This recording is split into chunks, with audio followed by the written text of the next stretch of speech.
개천에서 용이 나는 시대는 지나갔다. 지위상승의 사다리는 사라졌다. 설상가상 청년들의 실업난은 갈수록 심각하다.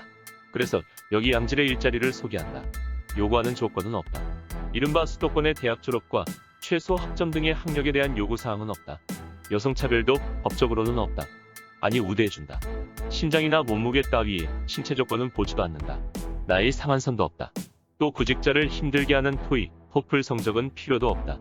경쟁률은 최저 2.3대 1에서 최고 3.2대 1이다. 시험기간은 조금 길어 14일간이다. 잘하면 시험도 치르지 않고 취업될 확률도 있다. 최근 80여 명이 무시험으로 합격했다. 연봉은 최소 5천만 원에서 최대 8천만 원까지 있다. 물론 4대 보험도 된다. 계약 기간은 최소 4년이며 잘하면 죽을 때까지 할 수 있다. 업무 시간은 엄격하지 않아 회의에 참석하지 않아도 불이익도 없다. 하는 일 별로 없다. 꿈의 직장이다. 어떤가? 혹하지 않는가? 바로 지방의회 의원이다.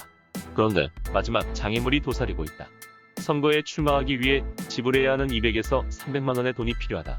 선거에 나가기 위해 필요한 것이 기탁금이다. 기탁금은 선거에 출마하는 후보가 후보 등록할 때 선거관리위원회에 일정한 액수의 금액을 기탁한 후 당선 여부 및 득표율에 따라 전부 혹은 일부 금액을 반환받거나 국고로 귀속하는 제도이다. 기탁금 제도는 후보자의 무분별한 난립을 방지하고 당선인에게 가급적 다수표를 몰아줌으로써 전국의 안정을 기하며 아울러 후보자의 성실성을 담보하려는 취지에서 만들어진 것이다. 기탁금 액수는 대통령 3억, 국회의원 1,500만 원, 광역단체장 및 교육감 5천만 원, 기초단체장 1,000만 원, 광역의원 300만 원, 그리고 기초의원 200만 원이다. 그리고 기탁금뿐 아니라 선거운동 비용도 만만치 않다. 그러나 현행 선거법은 선거비용 잔액 내에서 후보자가 청구한 선거비용을 득표율에 따라 보전해주도록 규정하고 있다. 그래서 후보자 입장에서 당선도 중요하지만 최소 두 자릿수 득표율 기록이 당선 못지않게 중요하다. 일정 비율 이상을 득표한 후보자에 한해 선거 비용을 국가가 보전해준다. 재력이 없어도 선거에 후보로 나설 수 있도록 하기 위한 선거공영제 원칙이다. 후보자가 당선되거나 사망한 경우 또는 유효 투표 총수의 15% 이상을 득표한 경우 선거운동에 직접 사용한 선거 비용을 전액 보전받을 수 있다. 후보자가 유효 투표 총수의 10% 이상, 15% 미만을 득표하면 지출한 비용의 절반을 보전해준다. 만약 득표율 10%를 못 넘으면 어떻게 되나? 한 푼도 보전받지 못한다. 기탁금도 유효 투표 총수의 15% 이상을 득표하면 전액, 10% 이상 15% 미만을 득표하면 절반을 돌려받을 수 있다.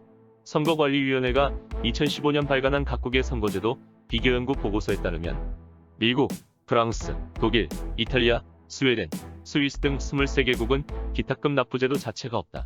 우리나라의 국회에 해당하는 입법기관 선거에서 영국은 약 75만 원, 캐나다는 약 88만 원, 뉴질랜드는 약 23만 원을 선거 전 후보 등록 비용으로 납부한다.